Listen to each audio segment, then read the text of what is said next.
This starfish, with its exotic appearance and rays as blue as the ocean, is called Lynchia laevigata. It tempts many aquarium lovers to buy it. However, the survival rate in captivity of this Indo-Pacific region is tragically low. From this, you might have concluded that this beauty is extremely fragile. In some ways, it is, and in some other ways, it is one of the most resilient creatures on Earth. Because from just one of its remaining rays, a new Lynchia laevigata can grow. And this is not the most extraordinary case of life triumphing over death. Some animals can survive without vital organs, in boiling water, and in a complete vacuum. Who are they? These heroes who can defy the physical laws of the universe. Animals that can live after death.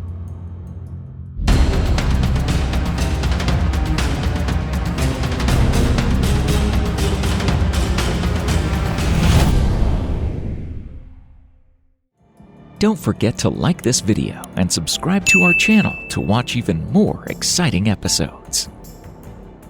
Decapitation is immediately fatal to a person.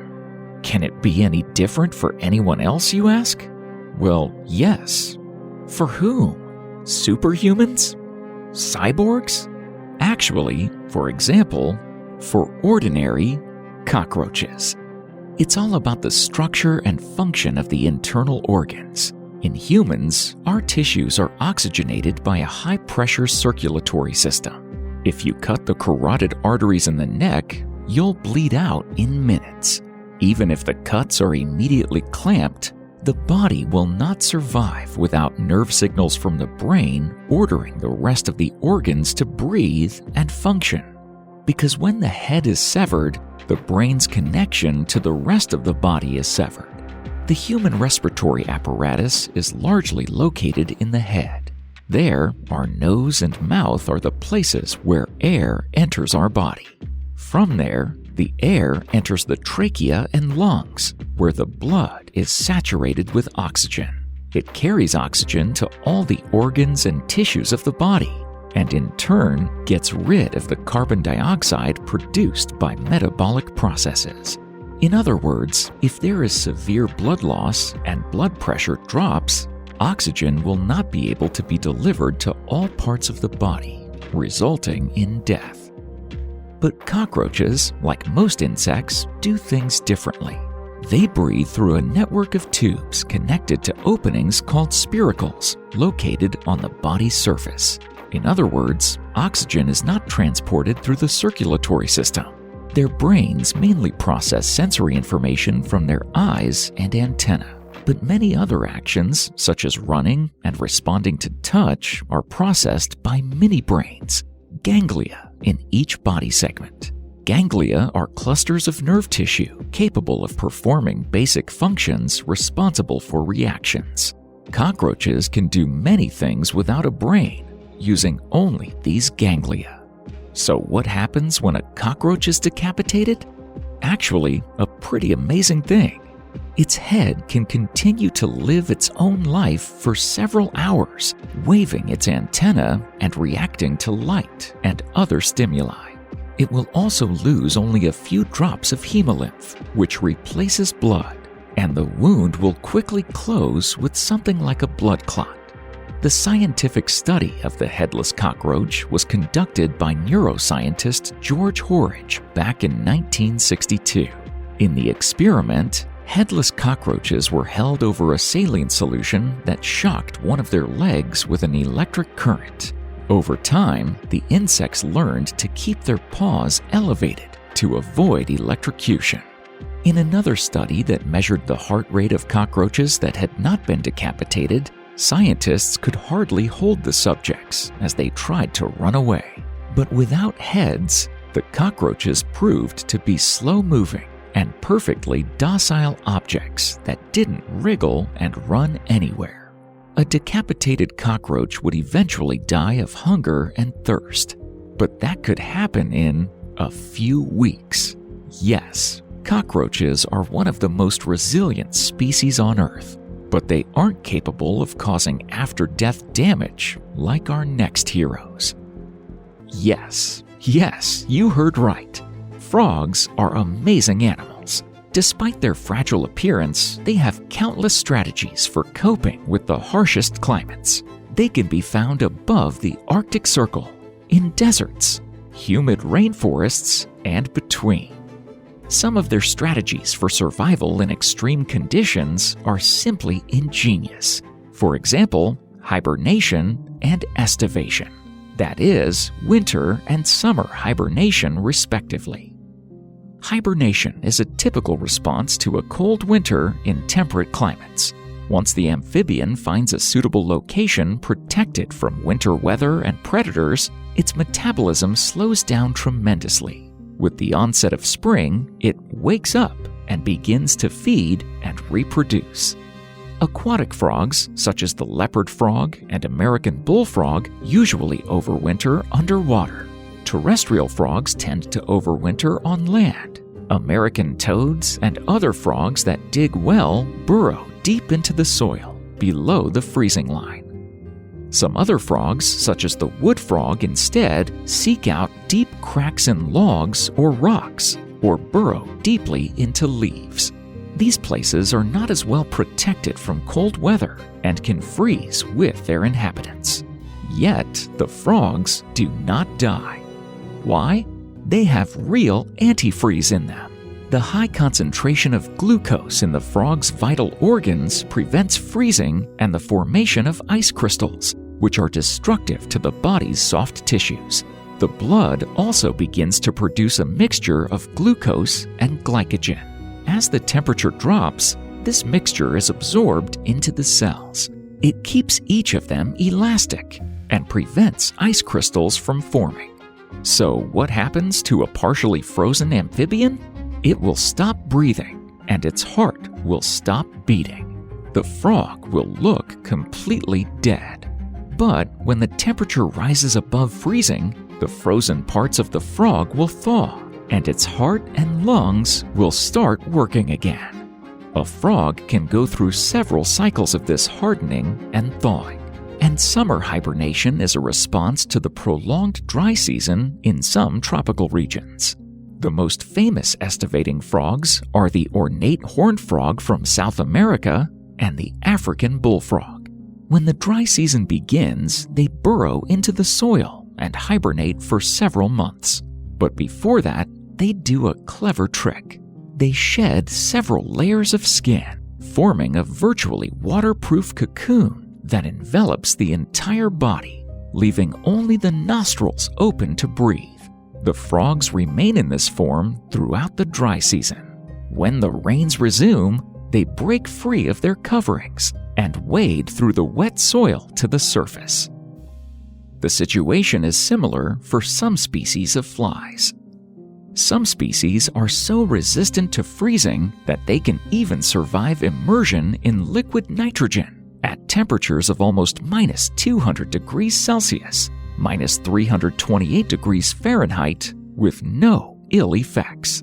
Vladimir Kostal from the Czech Academy of Sciences was fascinated by the ability of some insects to survive freezing. He noticed this process differs between resilient and vulnerable species, so he investigated the topic further. He took fruit flies for his experiment. They live in the comfortable conditions of the Mediterranean or even warmer tropical zones and do not have to experience temperatures below 10 to 15 degrees Celsius, 50 to 59 degrees Fahrenheit. At temperatures of 10 degrees Celsius, 50 degrees Fahrenheit and below, larval development stops. And at minus 5 degrees Celsius, 23 degrees Fahrenheit, the insect dies of hypothermia in a few hours. At the same time, Kostal and his colleagues noticed that the malt fly, Chymomyza costata, a relative of Drosophila, is very resistant to frost. Its larvae successfully survive freezing in liquid nitrogen and thawing. Also, an important point. During the study, it turned out that Chymomyza costata at lower temperatures accumulates a large amount of amino acid proline, which has good antifreeze qualities. With this knowledge in mind, scientists have tried to improve the cold tolerance of Drosophila fruticosa. How? Approximately as in humans, with the help of hardening and a special diet. In the food of the experimental subject, large doses of proline were added, and a specific temperature regime was established in the cage with larvae. For part of the day, the temperature there was 11 degrees Celsius, 52 degrees Fahrenheit, and then it was reduced to 6 degrees Celsius, 43 degrees Fahrenheit. In this way, the scientists raised several generations of Drosophila and placed the larvae in a minus 5 degrees Celsius, 23 degrees Fahrenheit environment. About half of the water in their bodies turned to ice. Do you think that was the sad end of the experiment? It wasn't. Some individuals survived the thawing. About 15% of the larvae successfully transitioned to the pupal stage, and about 9% grew into normal adults. Amazing, right? Our next heroes are not slowing down their development, but they for sure know how to stop aging. Many people know that turtles live long, but not everyone knows that they can also live without vital organs for some time. But first things first. Turtles have a slow metabolism, which helps their organs to function for a long time and makes a long life possible. They need a small amount of food, and their slow movements use little energy. Also, their brains require small amounts of oxygen, and the brain can function for days, weeks, or possibly longer without oxygen. In the 17th century, Italian physician Francesco Redi conducted an experiment not for the faint of heart. He removed a turtle's brain. The animal lived for another 6 months. Then Redi removed the turtle's head. To his surprise, it stayed alive for almost a month. It sounds quite incredible, but there is evidence that something like this has happened. It's hard to believe that turtle movements are controlled by muscle memory. Another unusual feature of these animals is that their heart continues to beat for up to 12 hours after removal from the body. There's more on the longevity of turtles. For example, in 2023, a giant Aldabra tortoise named Jonathan celebrated his 191st birthday, making him the oldest living land animal in the world. But the tortoise is also a slowly aging animal, alongside snakes and crocodiles. No, they're not immortal. It's just that their probability of dying is not related to their age, unlike humans whose probability of dying increases with age. For example, while a turtle has a 1% chance of dying within a year and age 10, at age 100, the probability of dying is still 1%. Such a phenomenon is called minor aging. Scientists have also found that animals with built-in physical or chemical defenses, such as a hard shell, spiky ridges, or a toxic bite, age more slowly and live longer than animals that don't. So generally, the main characteristics of slow-aging animals are the presence of protective adaptations, larger size, and longer maturation with a slower metabolism. Shells and spines protect animals from predators, but cannot protect them from threats like climate change and habitat loss. Here, the slow metabolism comes to the rescue, which allows such animals to make do with a minimum of resources for a long time. Low mortality is also necessary for turtles to survive a decade or more before they reach the age when they can reproduce for the first time. Why do humans need this knowledge? It could bring us closer to finding a cure to slow human aging. In other words, turtles and other slowly aging reptiles could be a model for studying the physiological and genetic processes underlying aging. Snakes are no less amazing creatures. What ability do they retain after death? Let's take a look. An unusual incident occurred in the state of Texas. Jennifer Sutcliffe was working with her husband in the backyard when she noticed a 1.2 meter, 4 feet long rattlesnake. Her husband decapitated the reptile with a shovel blow to protect his wife, then bent down to dispose of it. And then the head bit him in the arm. It sounds more like the plot of a zombie movie, right? And yet, this case happened. Almost the same happened in 2014 in China. There, a chef was preparing a rare delicacy, cobra soup, when a decapitated snake gave him a fatal bite. So how is this possible? The answer lies in the physiology of snakes. They are cold-blooded creatures, meaning they gain heat from external sources such as sunlight and warm surfaces. Since snakes don't need to maintain their internal body temperature, they don't require as much energy as warm-blooded creatures. If a mammal loses its head, it loses the ability to function in any way and dies almost immediately. But snakes and other animals like them, which don't need much oxygen to power their brains, can probably live minutes or even hours after so-called death. Or, more correctly, cutting off the head will not result in immediate death. Of course, the snake in Texas case may not have realized it no longer had a body. More likely, it simply felt the pain and then tried to defend itself. Scientists are still debating whether venomous snakes inject more venom into larger animals than smaller ones, and if so, whether they consciously make this decision. In this particular case, scientists suggested that the snake had no control over how much venom it injected into the man. It may explain why the Texas man had to get as many as 26 doses of antidote at the hospital, which is far more than most patients need. So snakes retain their reflexes for a while, even after losing their heads. But in the animal kingdom, some can lose more than just their heads, but still survive. And that's flatworms. What would happen if any living thing was cut into 4 pieces? Almost any living thing would die, but not the planaria flatworm. Within 3 weeks, the 3 parts and the head will grow into whole flatworms identical to the one that was cut.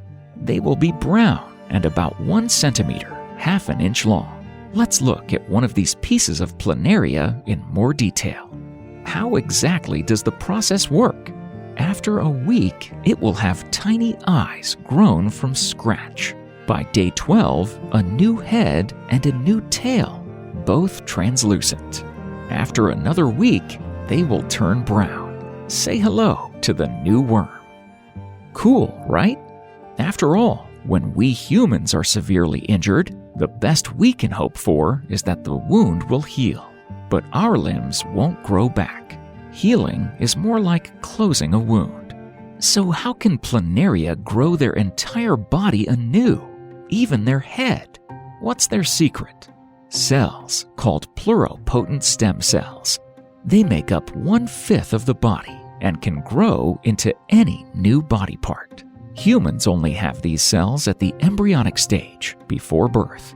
Later, we mostly lose the ability to grow new organs, although some of the abilities remain.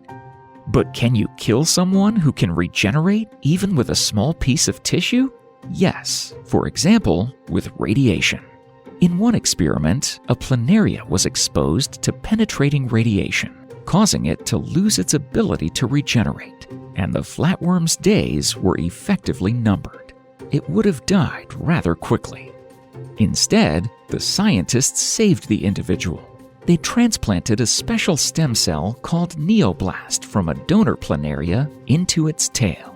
The cell began to divide, producing skin, guts, nerves, muscles, eyes, and a mouth.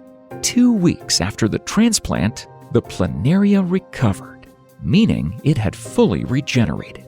Humans have several types of tissues that can regenerate. For example, the liver and bone marrow can do so, as well as the outer layer of the skin and the inner layers of the intestines.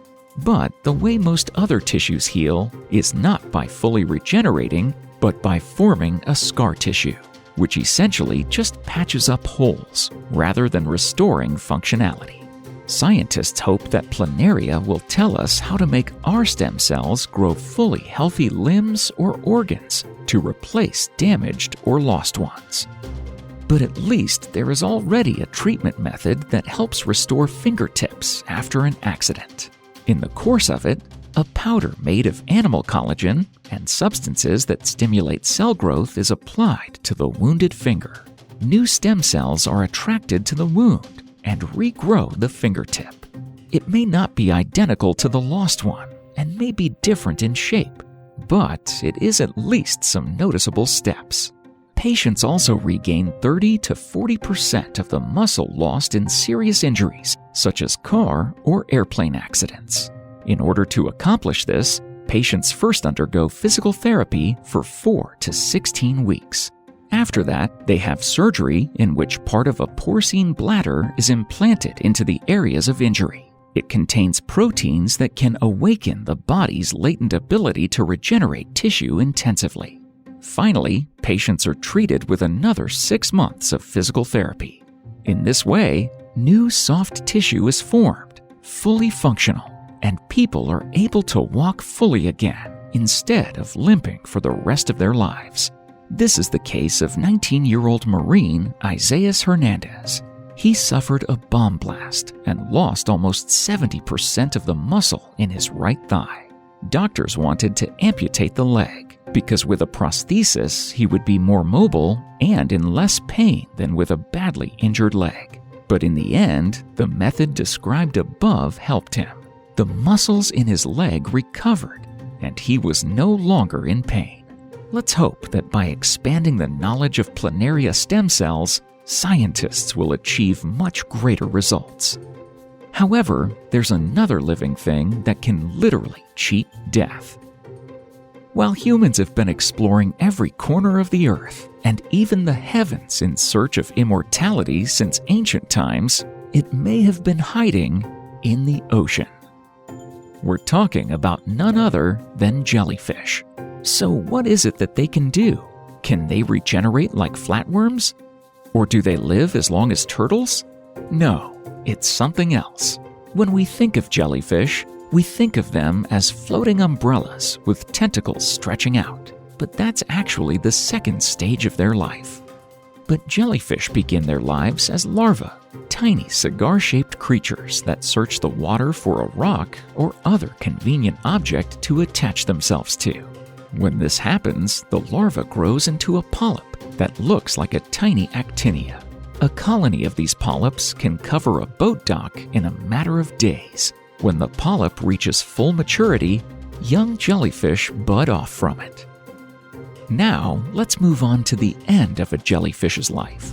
Not just any jellyfish, but Turritopsis dohrnii, also known as the immortal jellyfish. The maximum diameter of these crumbs is 4.5 millimeters, 0.2 inches. That is less than a fingernail on the little finger. At the same time, they have 80 to 90 tentacles. Now, these jellyfish do the most interesting tricks at the end of their lives. When this jellyfish dies, it sinks to the bottom of the ocean and begins to decompose. As it does so, its cells coalesce into polyps. And from these polyps, in turn, emerge, yes, new jellyfish. It means that Turritopsis dohrnii moves to an earlier stage of life to start living again. But it's not just this jellyfish that can do this. In 2011, a biology student from China kept a moon jellyfish, Aurelia aurita, in his aquarium. When it died, he kept the body. 3 months later, a new tiny polyp grew out of it.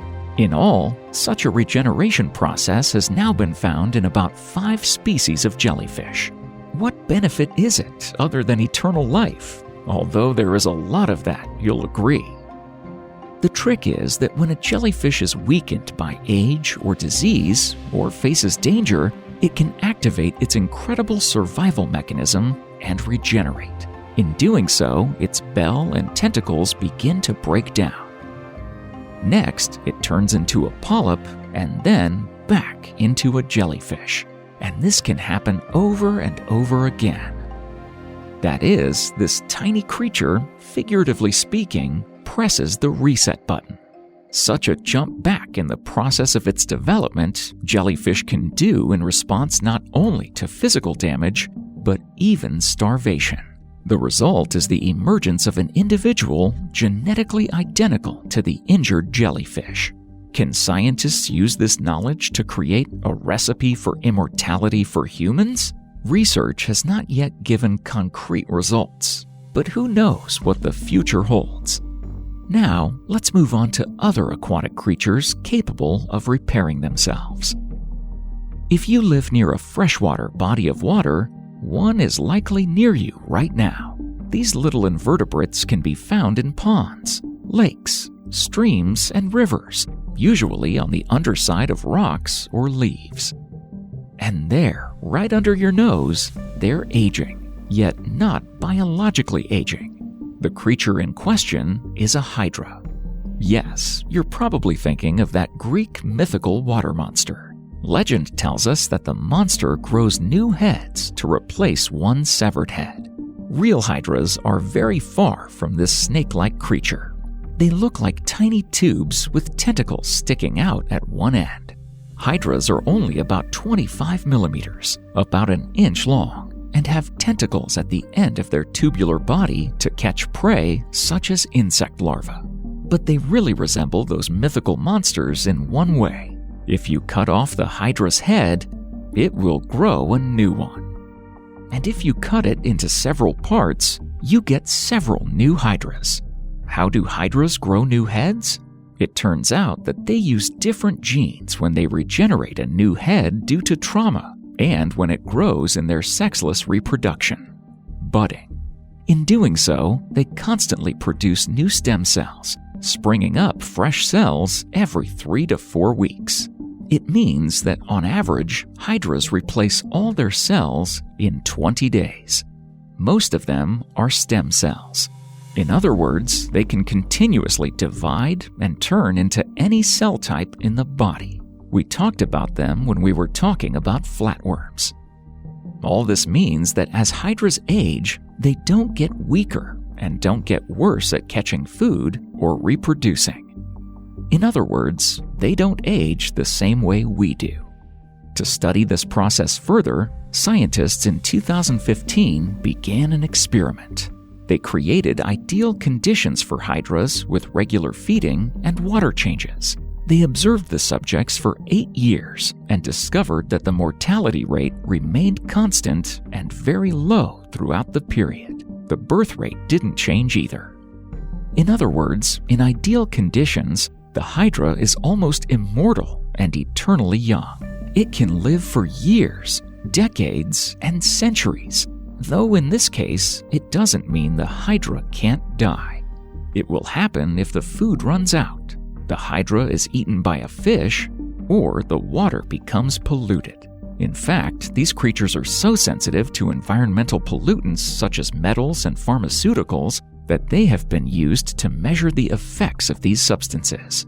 As you can imagine, there are no ideal laboratory conditions in the wild, so Hydras die from disease, predators, and the water pollution mentioned earlier. Nevertheless, they may be the ones that clue scientists into why most animals age. Now, let's move on to the creatures that almost nothing can stop anymore. They can survive exposure to radiation, boiling liquids, and 6 times the pressure of the deepest part of the ocean. They can also survive total dehydration, space vacuum, and freezing. We're not talking about some invulnerable cyborgs, but about the quiet walkers, aka water bears or moss piglets. These almost microscopic animals look like the hookah-smoking caterpillar from Alice in Wonderland. At the same time, they live in the sea, in freshwater, and on land. More precisely, in a thin layer of water covering soil particles or leaves of mosses. These creatures are only 0.05 to 1.2 millimeters, 0.002 to 0.05 inches long. Nevertheless, these crumbs can do things we can't even come close to doing. So, what's at the heart of their superpowers? These creatures have an unusual and very effective strategy for surviving in unfavorable conditions. They can fall into a state of so-called cryptobiosis. It's a state that's not much different from death. The tardigrade displaces more than 95% of the water from its body, retracts its head and paws, and curls up into a dehydrated ball like this. Scientists have determined that 4 environmental factors can cause different forms of cryptobiosis in tardigrades: desiccation, freezing, lack of oxygen, and excess salt. During cryptobiosis, the metabolism of tardigrades drops to only 0.01% of normal levels. Their cells during this time are protected from damage by water-soluble proteins known as tardigrade disordered proteins, or TPDs. These, remarkably, are unique to these animals. So, when the tardigrade disordered proteins remove water from their bodies, the TDP molecules form a tough, glass-like cocoon around the cells. It keeps the cellular material safe, preserving the tiny animal's ability to recover when conditions are right, which it successfully does. This process helps them survive even in outer space, for example. Some species of tardigrades can survive a 10-day trip to low Earth orbit and return to Earth after being exposed to harsh ultraviolet radiation and the space vacuum. The experiment was conducted in 2007 on the Biopan 6 experimental platform provided by the European Space Agency.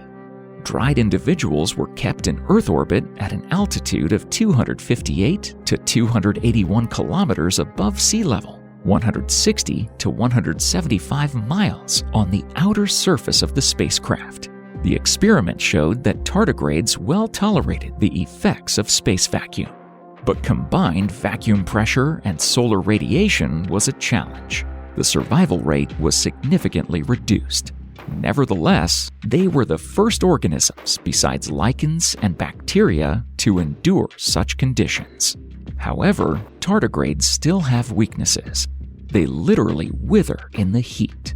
For example, in water temperatures of 37.8 degrees Celsius, 100 degrees Fahrenheit, they can die in just one day. So there is a limit to their endurance. Unlike extremophile bacteria, which live in the vents of volcanoes, tardigrades can withstand high temperatures for only a short time. What impressed you the most about tardigrades? Share in the comments. Beheading, quartering, drying, freezing, limb deprivation. Some animals can endure this and much more, all thanks to the unique adaptation mechanisms that allow them to survive in extreme conditions. What other invaluable abilities are they hiding?